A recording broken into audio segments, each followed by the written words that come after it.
COVID-19 को लागि खटाएको दार्जिलिङ जिल्ला अस्पतालको 102 नम्बरको एम्बुलेन्सलाई रोगी ओहोर दोहोर गराएपछि सेनिटाइज गर्ने काम हुँदैछ। दार्जिलिङ जिल्ला अस्पतालमा हाल यो मात्र एउटा एम्बुलेन्स हो जसलाई कोभिड-19 को लागि खटाएको छ, जसले दिनमा कयौं पल्ट रोगी लाने र पुर्याउने कार्य भएपछि यसलाई सेनिटाइज गर्ने काम भने भएको छैन। यसैले यस विषयलाई स्वास्थ्य विभागले उचित ध्यान दिने आवश्यक छ।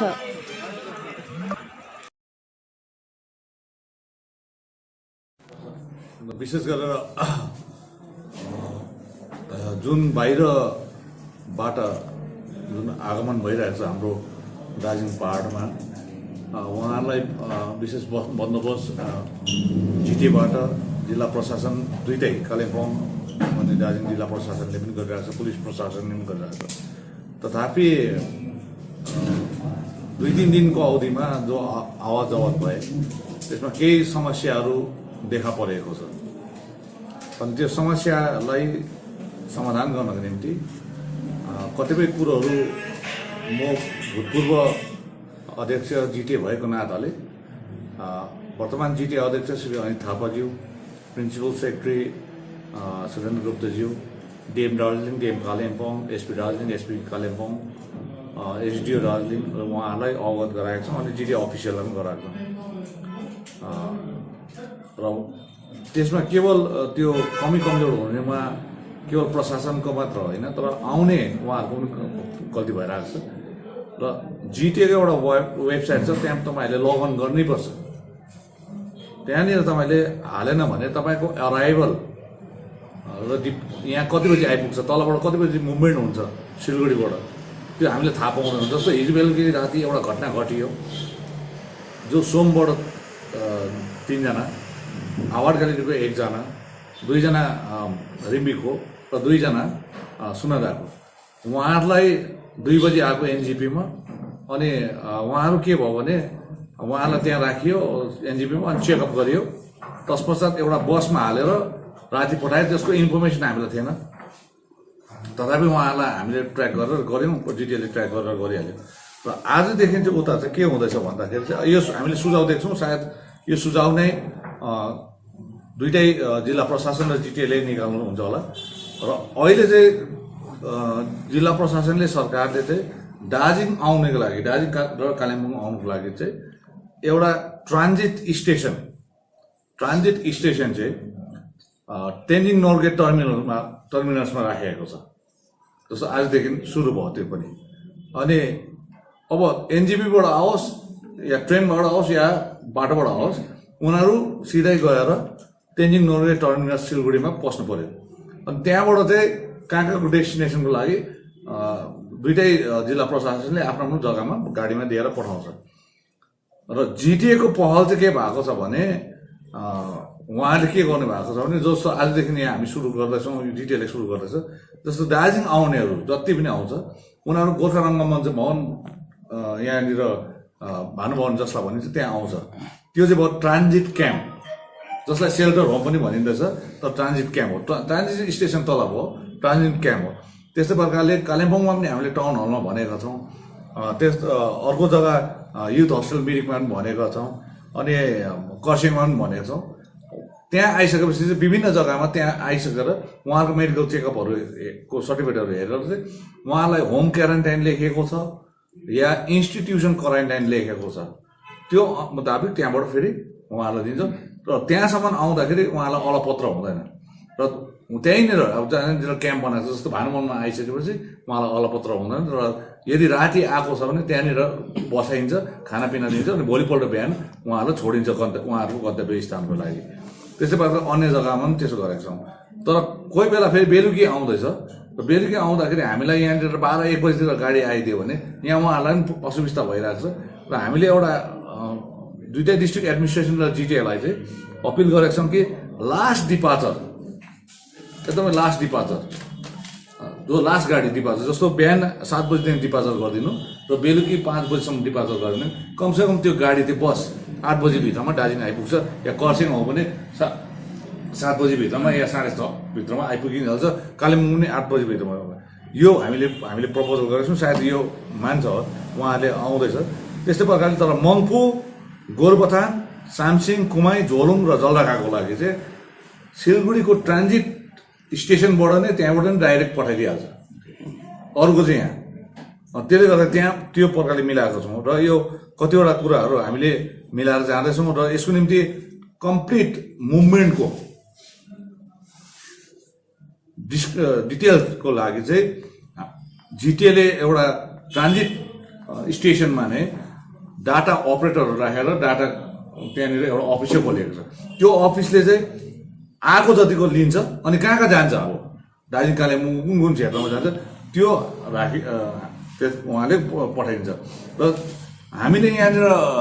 अहिले तपाईँहरूले उयो गर्यो भने 45वटा समष्टिको जिटिएले थ्रु डिएम सर्वेलेन्स कमिटी बनाएको छ, जसमा एकजना छ 45 जना। त्यो माथि उहाँहरूको अफिसरहरू लगाएर राखेको छ एउटा सर्वेलेन्स कमिटी। त्यो सर्वेलेन्स कमिटीलाई त्यो खबर गरिन्छ तपाईँहरूको मान्छे यो समष्टिको आएको छ भनेर। त्यस्तै प्रकारले हेल्प डेस्कहरू पनि राखिएको छ। अब हेल्प डेस्क अस्तिसम्म सिलगढीमा मात्रै थियो र अन्य जग्गामा थियो। अहिले चाहिँ दार्जिलिङको पनि हेल्प डेस्क खोलिएको छ, खरसाङको पनि खोलिएको छ, कालिम्पोङको पनि खोलिएको छ, मिरिकको पनि खोलिएको छ। यो 3टा सब डिभिजन र एउटा डिस्ट्रिक्टको हिसाबले हामीले खोलिदिएका छौँ। अनि त्यो हेल्प डेस्कको मार्फत उहाँहरूले पनि यसलाई सहायता पुर्याउँछ। यो प्रकारले हामीले मिलाएको छौँ ताकि कुनै प्रकारको आउने उहाँहरूलाई। तर यहाँनिर के छ भन्दाखेरि कतिजनाले चाहिँ खबरै नगरिकन आइसकेपछि चाहिँ आइसकेर यहाँनिर चाहिँ अलपत्र भइरहेको छ। अब यो चाहिँ प्रशासनको गल्ती होइन, जिटिएको गल्ती होइन, यो चाहिँ उहाँले नै केही नभने आफैले म्यानेज गरेर आउँछ जहाँनिर कहीँनिर। यो चाहिँ गल्ती भइरहेको छ र आज तपाईँहरूलाई आफै म्यानेज गरेर आउनु भयो अरे र कसैलाई केही नभनिकन पस्नु भयो भने चाहिँ भोलिको दिनमा तपाईँ गाउँमा पस्दाखेरि यदि तपाईँ बाहिरबाट आएको छ र तपाईँलाई मेडिकली चेकअप राम्रो गरेको छैन भने चाहिँ तपाईँहरूलाई त्यो डिजास्टर म्यानेजमेन्ट एक्टको एटेम्प टु मर्डर केस पनि लाग्छ। यो चाहिँ तपाईँहरू र कोही पनि राति चाहिँ म छिर्नु सक्छु, अर्को दुलोबाट अर्को बाटोबाट छिर्छु भनेर चाहिँ तपाईँहरूले चाहिँ नगरिदिनुहोस्। यदि थाहा पाएको खण्डमा त्यो एक्सन उहाँहरूले लिने भएको छ। यो चाहिँ तपाईँहरूलाई जानकारी। म त एउटा पार्टीको एउटा अध्यक्षको हैसियतले र अनि भूतपूर्व अध्यक्ष जिटिएको हैसियतले मैले भनिरहेको र यो अर्डरहरू निस्किँदैछ र तपाईँहरूले जुन सरकारले दिएको गाइडलाइनलाई चाहिँ एकदमै मानिलिएर गएको हुनुपर्छ, यो हाम्रो भनाइ छ। केही जुन चाहिँ केही नभए जिटिएलाई थाहा नदिए जस्तो प्रकारले गाउँमा पस्दैछ नि कतिजना, उनीहरूलाई सपोज गाउँले अब्जेक्सन गरे उनीहरूलाई गाउँ पस्नु दिएन भने त्यसमा तपाईँहरूको केही जिम्मेवारी चाहिँ छैन। यदि उहाँहरूलाई गाउँमा पस्नु दिएन भने उहाँलाई होम क्वारेन्टाइन लेखेको छ अरे। कसैलाई इन्स्टिट्युसन क्वारेन्टाइन छ भने जहाँनिर सरकारले बनाएको क्वारेन्टाइन सेन्टर छ त्यहाँ इन्स्टिट्युसन लेखेको छ भने त्यहाँ जानै पर्यो। जहाँनिर होम क्वारेन्टाइन लेखेको छ भनेपछि उहाँलाई घर जानु दिइनेछ, तर उहाँहरू चाहिँ होम क्वारेन्टाइन भनेपछि कति दिनसम्म 3 दिन 5 दिनसम्म जति लेखेको छ त उहाँहरू घरभित्र बस्नु पर्यो। त्यो तर त्यो सर्टिफिकेट लेखेर पनि यदि गाउँमा जाँदैन भने मतलब जानु दिएन त्यो भने चाहिँ उहाँहरूले जो आउने व्यक्तिले होम क्वारेन्टाइन लेखी मेडिकली दिएको छ र पनि पस्नु दिएन भने चाहिँ उहाँले नजिकको उहाँको पुलिस स्टेसनलाई त्यो खबर गर्यो भने त्यो गाउँ एडमिनिस्ट्रेसनले उहाँलाई त्यो गाउँमा लानुको लागि सहायता पुऱ्यायो। त्यो त जिटिएलाई रिलेटेड हो, तर विदाउट नलेज अफ जिटिए कोही मान्छेहरू त्यसरी पस्यो र गाउँमा भेटायो चेक पोइन्ट अब्जेक्सन भयो चाहिँ होइन। तपाईँको मानिलिनुहोस् अघि नै मैले भनिहालेँ नि, जो उनीहरू लिगली आएको छ त्यो त सबैको डाटामा पसिहालेको छ र उहाँहरूले मानिरहेको छ, गइरहेको छ। जस्तो अहिले हाम्रो टिबी हस्पिटलमा है पनि अहिले हाम्रो अस्तिको दिन पनि 12 जना पस्यो होइन। आज पोखरिङमा पस्दैछ होइन, भोलि के अरे खोलीघरमा पनि पस्दैछ। जतिजना आउँदैछ उहाँहरूलाई त्यहाँ क्वारेन्टाइनमा राखेको छ, तर कतिजनालाई चाहिँ होम क्वारेन्टाइन लेखेको छ उहाँलाई होम क्वारेन्टाइनमा पनि पठाइँदैछ। जस्तो कालिम्पोङमा पनि गोरुबथानमा पनि राखिँदैछ, मङ्पूमा पनि राखिँदैछ, कालिम्पोङमा। तर इलिगली आएको छ अरे। उहाँहरूको लागि चाहिँ कडाभन्दा कडा कानुन बनिँदैछ। त्यो चाहिँ के भने उहाँले चाहिँ बताएन अरे, तर घर गाउँमा पस्यो अरे, चालै नपाइकन राति पस्यो अरे या कुनै बाटोको माध्यम पस्यो अरे। तर कहीँ न कहीँ त गाउँकोलाई थाहा हुन्छ नि, त्यो हल्ला भयो अरे। अनि हल्ला भएर यदि प्रशासनको कानमा यो पुगेर प्रशासन आयो भने चाहिँ एटेम्प टु मर्डर केस चाहिँ उहाँमाथि लागु हुन्छ भने चाहिँ त्यो डिजास्टर म्यानेजमेन्ट एक्टले नै लेखाएको छ, जो अरू जग्गा भएको छ त्यो चाहिँ लाग्छ। त्यसले गर्दाखेरि तपाईँले आफूले अनुशासनमा बसेर उहाँहरूले गभर्मेन्टले दिएको गाइडलाइन चाहिँ मान्न लिएको हुनु पर्यो। अर्को चाहिँ के अरे जुन चाहिँ ट्रान्जिट क्याम्प र ट्रान्जिट स्टेसन तेन्जिङ नोर्गे तल टर्मिनस भ्याली स्टेसन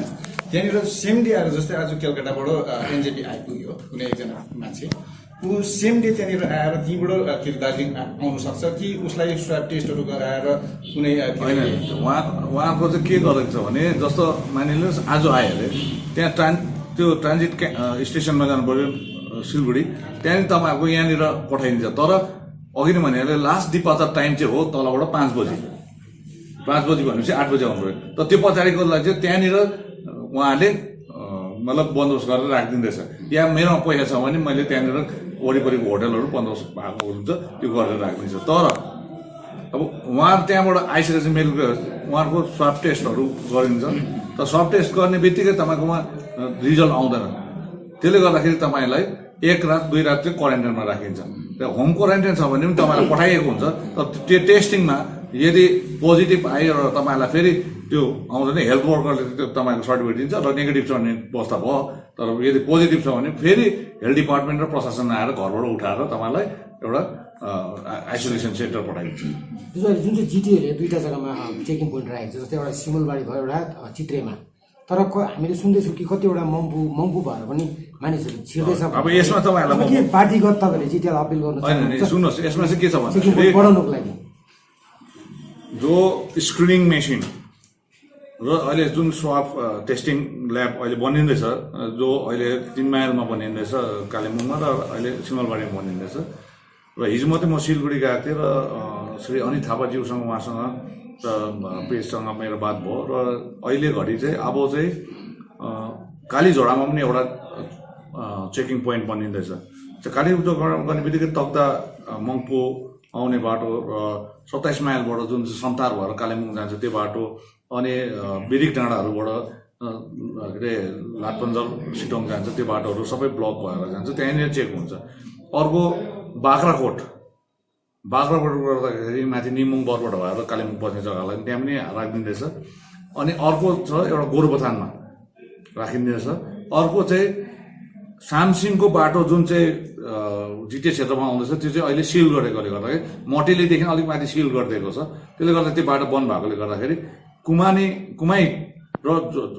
कुमाई जाने र उता झोलुङ झौराका जानेको त्यहाँनिर कुमानी मोड छ त्यहाँनिर चाहिँ यो राखिँदैछ। त्यसले गर्दाखेरि अलमोस्ट अल जग्गामा चाहिँ यो स्क्रिनिङ मेसिन प्लस यो स्वाब सेन्टर चाहिँ राखिँदैछ। त्यसले गर्दा चाहिँ स्वाब टेस्ट सेन्टरमा चाहिँ के हुन्छ भने तपाईँको त्यहाँ लिन्छ र त्यति बेला नै तपाईँको रिपोर्ट आउँदैन। त्यसले गर्दाखेरि तपाईँको पोजिटिभ भयो या केही भयो भने चाहिँ तपाईँहरूलाई जहाँ इन्स्टिट्युसन क्वारेन्टाइनमा छ भने चाहिँ तपाईँलाई पोजिटिभ आइसोलेसनमा लगिहाल्छ होम क्वारेन्टाइनमा छ भने उठाएर लगिहाल्छ। त्यसले गर्दाखेरि अहिले सिस्टम अहिले एकदम ह्यापोजेट भइरहेको छ र एउटा सिस्टममा आउनुको लागि धेरै टाइम लाग्छ तर धेरै आजदेखि सब राम्रो भएर जाँदैछ।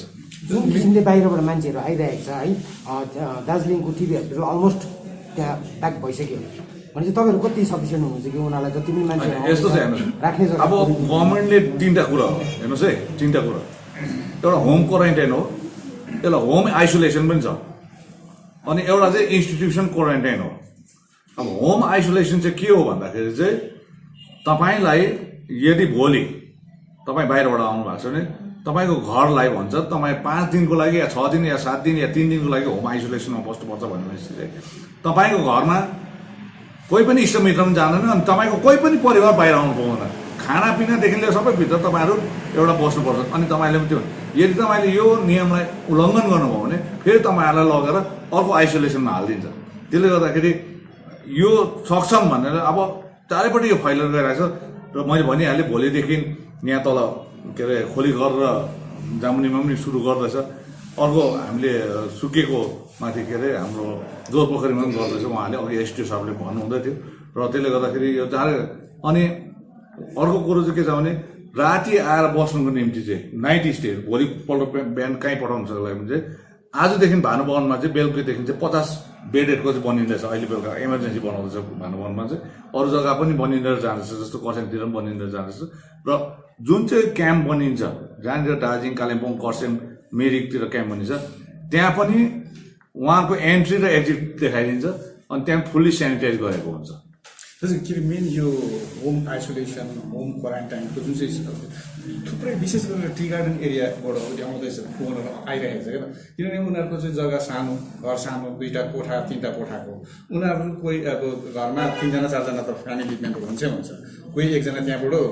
के अरे होम क्वारेन्टाइन गरेर पठाएको छ भने उनीहरूलाई धेरै समस्या हुन्छ भन्ने धेरैवटा गाउँबाट जस्तै अब के अरे लोवर सोनादा त्यहाँनिर एउटा कमिटी नै बनाएको छ 19-20वटा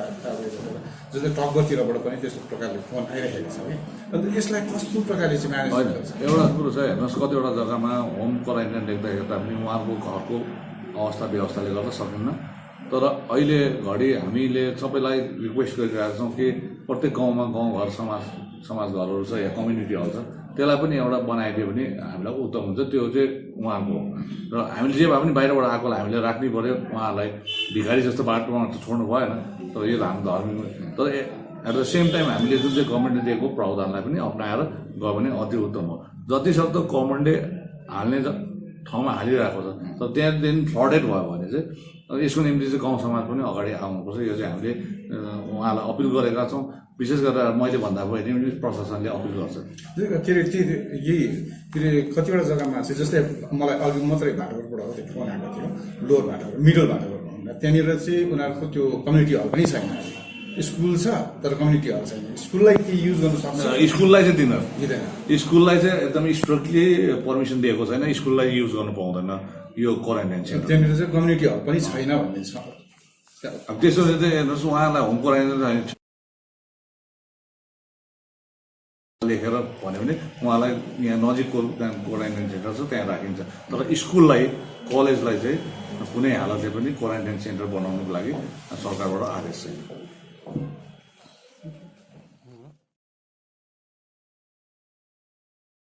दार्जिलिङको एक गैर सरकारी संस्थान सेभ दार्जिलिङले आज दार्जिलिङ प्रेस गिल्डका सदस्यहरूका लागि 50वटा N95 मास्क र डिस्पोजेबल पन्जा प्रदान गर्यो यसरी नै यो संगठनले कोभिड-19 का फ्रन्टलाइन वरियरका रूपमा काम गरिरहेका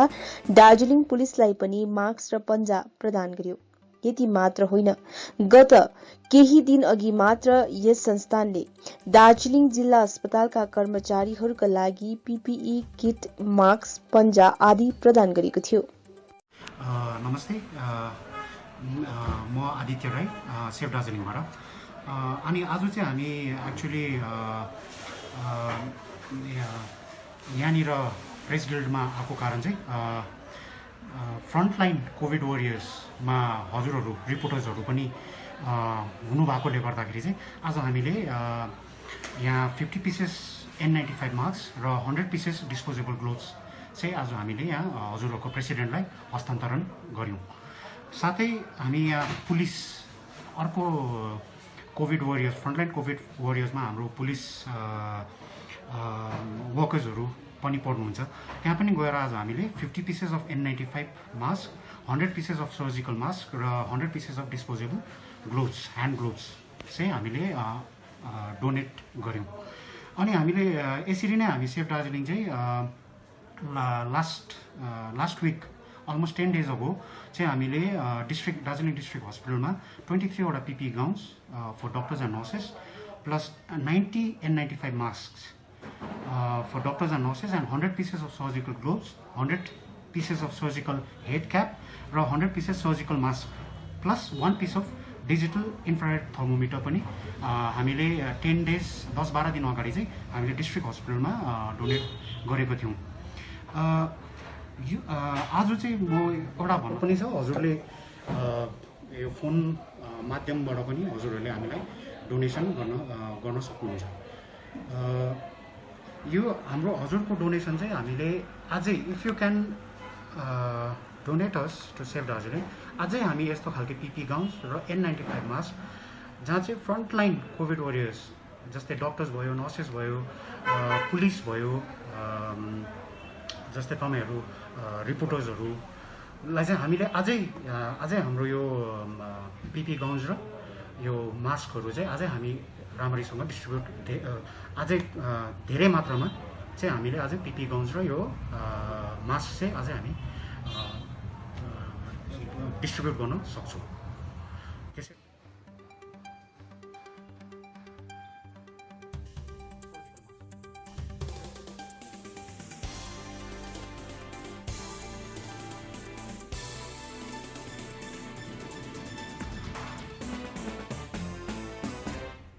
हाम्रो यो जुन चाहिँ अहिले कोभिड-19 को जुन चाहिँ महामारीमा सेफ दार्जिलिङ एनजिओज जो उहाँहरूले हाम्रो यो पुलिस प्रशासनलाई विशेष हाम्रो सदर ट्राफिकलाई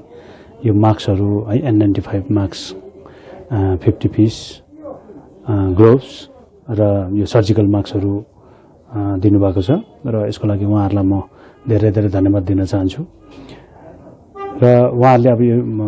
यो मास्कको बारेमा पनि धेरैवटा सजेसहरू दिएर जानुभएको छ र कसरी के युज हुनुपर्ने कसरी के गर्नुपर्ने र हामी विशेष हाम्रो पुलिस चाहिँ सबसमय फ्रन्ट पेजमा हामी फ्रन्ट लाइनमै हुन्छौँ पुलिस भयो तपाईहरुको media doctors nurses health staff जति पनि छ र जति पनि हाम्रो सफाई कर्मीहरू म्युनिसिपालिटीहरू र उहाँहरूले चाहिँ हामी पुलिसलाई मात्रै नभएर सबैलाई यसरी नै कतिवटा यो प्रोटेक्टिभ मेटेरियल्सहरू उहाँहरूले यदि अरूलाई पनि यसरी प्रदान गर्नुपर्ने अझै राम्रो हुने थियो होला विशेष भोलिदेखि दार्जिलिङमा धेरै बाहिरबाट आउट अफ स्टेट जति पनि काम गर्न जानुहुने उहाँहरू सबै हिल एरियाको धेरैजना फर्किँदैछ यहाँनिर र उहाँहरूको लागि चाहिँ मेन एउटै हाम्रो इन्ट्री पोइन्ट चाहिँ तल सिमलबारी भएर त्यो बाटो भएर मात्रै आउनु एउटा हामीले बाटो राखिदिएको छौँ र त्यहाँनिर स्क्रिन टेस्टहरू हुन्छ कतिवटा टेस्टहरू हुन्छ र त्यहाँनिर कसैलाई त्यो ज्वरो आएको घाँटी दुखेको त्यस्तो कतिवटा सिम्टम्सहरू भेट्यो भने चाहिँ उहाँहरूलाई त्यहीँबाट फर्काएर तल सुकुना जुन चाहिँ गभर्मेन्ट क्वारेन्टाइन सेन्टर छ त्यहाँनिर लगेर राखिन्छ र बाँकीलाई चाहिँ होम क्वारेन्टाइनमा बस्ने एउटा बन्दोबस्त मिलाएको छ र उहाँहरूलाई हामी हाम्रो यहाँनिर भोलिदेखि हाम्रो एउटा कल सेन्टर जस्तो एउटा हामीले यहाँनिर गरेको छौँ र त्यो कल सेन्टरको माध्यमबाट हामीले उहाँहरूको जानकारी लिनु के गर्नु यो चाहिँ हाम्रो एसपी साहबको निर्देशमा भोलिदेखि एउटा यहाँनिर हाम्रो कल सेन्टर जस्तो एउटा बस्दैछ र त्यसको बादमा तपाईँहरूलाई साहेबले जनाउनु हुनेछ कि यहाँनिर कसरी के गर्नुपर्ने हामीले कसरी कन्ट्याक्टमा राख्नुपर्ने के गर्नुपर्ने त्यो सबै हामी बताउनेछौँ र विशेष तपाईँको माध्यमको च्यानलको माध्यमबाट हामी भन्न चाहन्छौँ कि जति पनि दार्जिलिङ हाम्रो विशेष बजारमा दार्जिलिङ बजारमा जति पनि यसरी हिँडिरहेको छ त्यो गरिरहेछ सबैलाई फेरि पनि म निवेदन गर्दछु कि यो कोभिडको कुनै भ्याक्सिनहरू केही बनिएको छैन र यसको एउटा मात्रै दबाई छ त्यो हो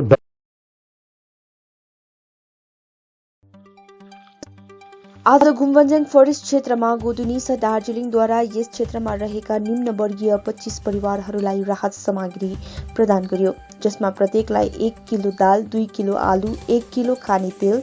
1 किलो चाना आधी किलो न्यूट्रेला 1 किलो प्याज 2 वटा साबुन वितरण गर्यो यस अवसरमा गोदुनिसाका कार्यकारी सदस्य भुवन गिरी अनि सदीप प्रधान उपस्थित थिए भने घुमबन्ज्याङ सर्वहितैषी समाजका श्याम प्रधान अनि सिल्भेस्टर लेप्चा उपस्थित थिए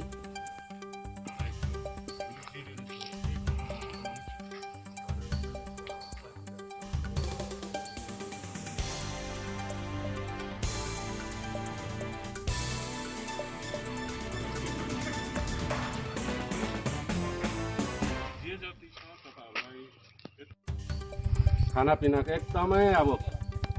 आवश्यकता छ कतिलाई अब मजबुर छ किन्नु पनि सक्दैन आटा चामल त अब सरकारले दिइरहेको छ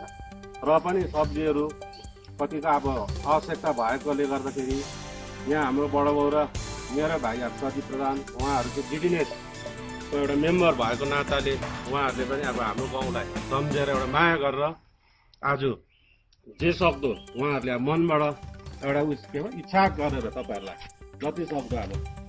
कम्ती भए पनि यसलाई के भयो तपाईँले ज्यादै सम्झेर एउटा के अरे प्राण सहयोग लिएर आउनु भएको छ यसको लागि चाहिँ अब हामी गाउँलेको तर्फबाट नि बडाबाउ अनि यहाँ मेरो भाइहरू प्रति प्रधान हामी गाउँको तर्फबाट पनि धन्यवाद दिँदैछौँ र भविष्यमा पनि अझै हामी के अरे आशा राख्दछौँ होइन त्यसले गर्दा तपाईँहरूलाई अब यो चाहिँ जिडिएनएसको तर्फबाट तपाईँहरूलाई दिएको त्यसले गर्दा अब हामी धन्यवाद गर्दै बडाबाउलाई पनि हाम्रो के अरे गाउँले तर्फबाट जिडिएनएसको धन्यवाद दिँदछौँ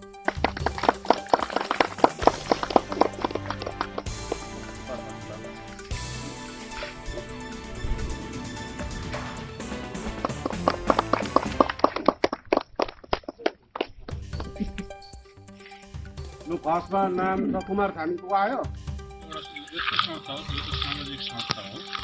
यसले चाहिँ धेरैवटा काम गर्छ, जो व्यवहारिक क्लासहरू उठाउने कामदेखिको लिएर कसै पढ्नु नसक्ने नानीहरूलाई पढाउने काम है, र यसले अरू पनि सोसल वर्क जस्तै केटाकेटीहरू नजिकै छ भनेर भलिबल टुर्नामेन्ट गर्छ, फुटबल गर्छ, जिमहरू गराउँछ, थुप्रो काम गर्छ। यस्तो धेरैवटा काम छ, सांस्कृतिक कार्यहरू पनि गर्छ। र अस्तिदेखि हाम्रो सोच सधैँ भयो सोचाइको हामीले छोडेर के गर्नु भनेर मैले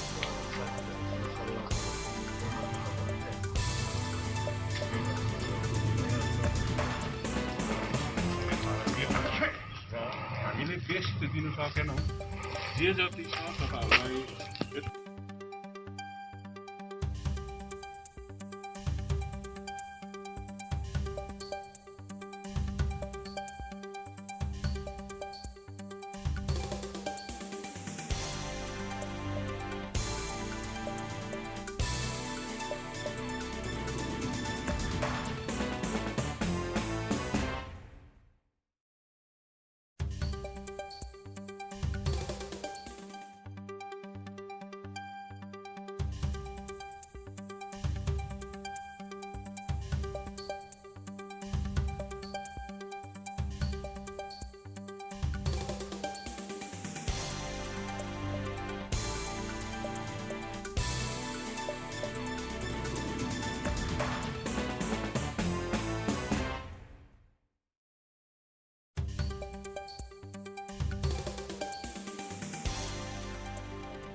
कोभिड-19 को संक्रमणबाट स्थानीय स्तरमा कसरी बचाउन सकिन्छ भन्ने मूल लक्ष्य तथा गोर्खाल्याण्ड क्षेत्रीय प्रशासनको दिशा निर्देशनलाई पालन गर्दै आज रेलिङ कैजली समष्टिका विभिन्न गाउँहरूलाई लिएर एक कमिटी गठन गरियो। क्षेत्रीय पूर्व सभासद तथा गोजामोमो उपाध्यक्ष सतीश पोखरेलले मुख्य पहलमा सर्वदलीय सभापछि गठन गरिने भएको भए पनि सभामा हिल तृणमूल प्रतिनिधि परवरी सुब्बा बाहेक अन्य कोही उपस्थिति नभएपछि 2 स्तरीय कमिटीको गठन गरियो, जसमा एक महामारी बारेको कमिटी तथा अर्को सहयोगी कमिटी, जो दुवै कमिटीलाई समष्टि स्तरीय नेतृत्वको निगरानीमा राखिने भएको छ। आज रेलिङ कैजले समष्टिको एक सभा राखिएको थियो है। खासमा एक्चुअलमा यो सभा चाहिँ पार्टीबाट आदेश आएकोले गर्दा समष्टिको हाम्रो गोर्खा जनमुक्ति मोर्चा विनय खेमाको मात्र राखिने एउटा आदेश आएको थियो। तर समष्टिको हाम्रो प्रेसिडेन्ट सेक्रेटरी सबैसँग सल्लाह गरेर यसलाई यो जुन महामारी छ, यो कोरोना भाइरसको जुन विश्वव्यापी महामारी छ, यसलाई रेलिङ कैजले समष्टिमा गोर्खा जनमुक्ति मोर्चाको मात्र पेवा नबनाएर अन्य पार्टीलाई नि बोलाउँ भनेर मैले अन्य पार्टीको साथीहरूलाई पनि बोलाएको थिएँ, जसमा टिएमसीबाट परवरेश भाइ जो ब्लक प्रेसिडेन्ट हुनुहुन्छ उहाँ आइदिनु पनि भयो। त्यस पश्चात जेएनएलएफ पार्टीको प्रवक्ता साथै दार्जिलिङ ब्रान्च कमिटीको सेक्रेटरी होला सन्दीप लिम्बू भाइ लामागाउँ, उहाँलाई पनि फोन गरेर बोलाएको थिएँ। उहाँ आइदिन्छु भन्नुभएको थियो, उहाँ आउनु भएन, फोन अफ गर्नुभयो। जेएनएलएफ पार्टीकै रेलिङ कैजले समष्टिको भाइस प्रेसिडेन्ट होला। जेसुकै होस्, हामीले आज एउटा मिटिङ गऱ्यौँ। मैले सोचेको थिएँ यो मिटिङ सम्पूर्ण पार्टी लिएर सबैलाई लिएर यसलाई कसैले पेवा नबनाएर एउटा सार्वजनिक रूपमा जनताको सेवा गरौँ, अभर परेको समष्टिको जति जनताहरू छ उहाँहरूलाई के हेल्प गर्न सक्छौँ त्यो हेल्प गरौँ, कहाँ अभर र असुविस्ता अप्ठ्यारो परेको छ त्यो हेल्प गरौँ, र हामीले यहाँ क्वारेन्टाइन सेन्टर, होम क्वारेन्टाइन के गरेर राख्नुपर्ने, कसो गरेर राख्नुपर्ने त्यो विषयमा एउटा मिटिङ बोलाएको थियौँ। सँगसँगैमा 2टा कमिटी पनि बनायौँ, जसलाई एउटा हेल्थ डेस्क कमिटी बनायौँ जसले चाहिँ बाहिर परेकोलाई के हेल्प गर्न सकिन्छ। सँगसँगैमा एउटा सर्भेलेन्स कमिटी समष्टि लेभलको त्यो पनि बनायौँ। त्यसमा हामीले अन्य पार्टीको साथीहरूलाई पनि उहाँहरूको कुरा बुझेर उहाँहरूको स्वइच्छाले उहाँहरूलाई पनि लगाएको छौँ। यो जुन एउटा महामारी छ यसमा अब हामीले जनतालाई मास्क लगाउनुहोस्, हात धुनुहोस्, 20 मिनट हात धुनुहोस्, साबुनले धुनुहोस्, सेनिटाइजेसन गर्नुहोस् भन्ने जमाना र समय अब गइसक्यो। अब कोरोना तपाईँ हाम्रोमा बाहिर हुने हाम्रा दाजुभाइ दिदीबहिनी रोजगारको निम्ति बाहिर जाने दाजुभाइ दिदीबहिनी फर्केर आउँदैछन् र उनीहरूलाई कसरी सकुशल घरसम्म ल्याउने र उनीहरूलाई कस्तो व्यवस्था गर्नुपर्ने, त्यो घरलाई कसरी सुरक्षित राख्नुपर्ने र उहाँहरूलाई आउनेलाई पनि कसरी चाहिँ सुरक्षित आओस् भन्ने कुरो विषय छ। अब सायद अवश्यै पहाडमा नभित्रिएको कोरोना सायदै भित्रिन्छ कि भन्ने एउटा शङ्का तपाईँ हामी मनमा लागेको हुनाले गर्दा जहाँसम्म नभित्रोस् भन्ने पक्षमा छौँ हामी र सम्पूर्णलाई यही अपिल गर्न चाहन्छौँ हामी, ताकि तपाईँ हामी अब अझ सचेत हुने बेला आएको छ। अस्ति हामीले यसलाई 100 गुणा विषयले सोच्थ्यौँ भने अब 1000 गुणा, लाख गुणा विषयले सतर्क हुने समय आएको छ र सबैलाई अपिल गर्न चाहन्छु तपाईँ हामी एक भएर अब कोही मान्छे बाहिर आउँदैछ भने तपाईँ हामीले होम क्वारेन्टाइनमा राख्नुपर्छ कि या कतै सार्वजनिक कतै केही स्कुलतिर कम्युनिटी हलतिर कतै राख्नुपर्छ कि या क्वारेन्टाइन सेन्टर गभर्मेन्टले बनाएको छ, जिटिएले बनाएको छ त्यहाँ राख्नुपर्छ कि त्यो विषयमा सोच्ने बेला आयो। तपाईँ हामी सचेत बनेर गाउँ समाज लागेर चाहिँ अब यसलाई सुरक्षित गर्न सक्यौँ भने तपाईँ हामी घर गाउँ सबै बर्बाद हुने समय आएको छ र सबैलाई सचेत भइने अनुरोध गर्दछु। मलाई लाग्छ सायद हामी पनि डर त हुनुपर्ने। यो कोभिड-19 यो जुन चाहिँ वैश्विक महामारी छ यो विषय लिएर विशेष अहिलेको यो वर्तमान अवस्था जुन प्रकारले हाम्रो दाजुभाइ दिदीबहिनीहरू आउट अफ स्टेटमा थिए, उहाँहरू काम गर्नको निम्ति उहाँहरूको बाध्यताले गर्दा गएका थिए र उहाँहरू क्रमशः फर्किने क्रम चलिरहेको हुँदाखेरि त्यो विषय लिएर विशेष उहाँहरू एउटा भगवान्लाई हामी प्रार्थना गर्छौँ कि सङ्क्रमित भएर नआइदिउन्, तर पनि भाग्यवश एउटा सरकारी नीति नियमलाई पालन गर्नुपर्छ अनि एउटा दौडै हुन्छ मान्छेलाई कि उहाँहरू सङ्क्रमण वा भएको छ कि भन्ने एउटा उयसमा 14 दिनको निम्ति उहाँहरू क्वारेन्टाइन बस्नुपर्ने एउटा स्थिति भएको हुनाले उहाँहरू जब आउँछन् र उहाँहरूलाई कस्तो प्रकारले क्वारेन्टाइन राख्नुपर्ने क्वारेन्टाइनमा अनि उहाँहरूलाई पनि बचाउनु अनि उहाँहरूदेखि फेरि त्यो रोग सङ्क्रमित भएर त्यो सोसाइटी त्यो कम्युनिटीलाई इफेक्ट पनि नगरोस् भन्ने हिसाबले दुईटै कुरोलाई ब्यालेन्स बनाएर काम गर्नको निम्ति चाहिँ आज यहाँ एउटा सभा गरिएको थियो र पुरा सोसियल डिस्टेन्सिङलाई पालन गरेर यो सभा सम्पन्न भयो र विशेष आज दुईवटा कमिटी हामीले यहाँ निर्माण गऱ्यौँ र एउटा कमिटी चाहिँ सर्भिलेन्स कमिटी जो बाहिरबाट आउने क्वारेन्टाइन पिरियडमा बस्ने जो पनि हाम्रो दाजुभाइ दिदीबहिनीहरू हुन्छन् उहाँहरू प्रपर क्वारेन्टाइनमा छैन, उहाँहरू कस्तो प्रकारले बस्नुभएको छ त्यसको विषयमा अनि त्यो परिवारलाई पनि त्यो विशेष गरेर ध्यान राखिदिने, किनभने उहाँहरूलाई पनि एउटा के अरे त्यो नानीको त्यो अभिभावकलाई एउटा यातना नहोस्, त्यो परिवारलाई यातना नहोस्, उहाँहरूले पनि सम्पूर्ण कुरा बुझेर काम गर्न सकोस् त्यो वातावरण बनाइदिने हामीले अपिल गऱ्यौँ सबै क्षेत्रको हाम्रो साथीहरूलाई, हाम्रो प्रतिनिधिहरूलाई। अनि अर्को एउटा हेल्प डेस्क कमिटी पनि गठन गरियो र त्यो कमिटीले भोलिको दिनमा विभिन्न समस्याहरू आउन सक्छ अनि आज पनि ती समस्याहरू भइरहेको छ र त्यो समस्यालाई हेल्प गर्नको निम्ति, त्यो समस्यालाई सुल्झाउनको निम्ति त्यो कमिटी गठन गरिएको र यसको विशेष गरेर माथि सेन्ट्रल कमिटीदेखि तल्लो स्तरसम्म समष्टिसम्म एउटा कमिटी सर्भिलेन्स कमिटी अनि यो दुईटा कमिटी छ र यो दुईटा कमिटीले विशेष गरेर ती पीडित व्यक्तिहरूलाई अथवा ती परिवारहरूलाई जसले यो क्वारेन्टाइन लिइरहेको छ र उहाँहरूलाई यथासम्भव हेल्प गर्नु सकोस् भन्ने अभिप्रायले यो कमिटी गठन गरिएको र हामीले एउटा अटोट पनि लिएका छौँ कि समष्टिमा हामी भरसक मान्छेलाई त्यो परिवारलाई पनि यातना नहोस् अनि त्यो आउने व्यक्तिले पनि प्रपर क्वारेन्टाइन गरोस् भन्ने हेतुले दुईटालाई ब्यालेन्स गरेर अनि रोग पनि सोसाइटीमा समाज